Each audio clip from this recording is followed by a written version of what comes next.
Alam mo yung tsuri tol nung panahong sinakop tayo ng mga Hapon?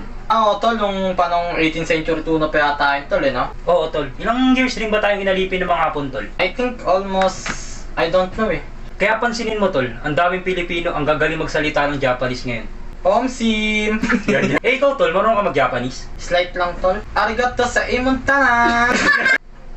Ikaw, tol, may alam ka, tol? Yamite!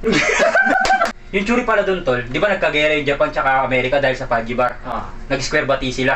Hmm. Eh di nagalit yung Amerika ngayon, tol. Hinulugan nila ngayon ng malakas na bomba yung Nagaraya. Shit! Anong tawag sa bomba na yun, tol? Yung sobrang lakas. Yung tol, anemic bomb. Oo, tol. Grabe rin yung lakas ng tol, no? Ano kaya yung mga ingredients para magawa yun, no?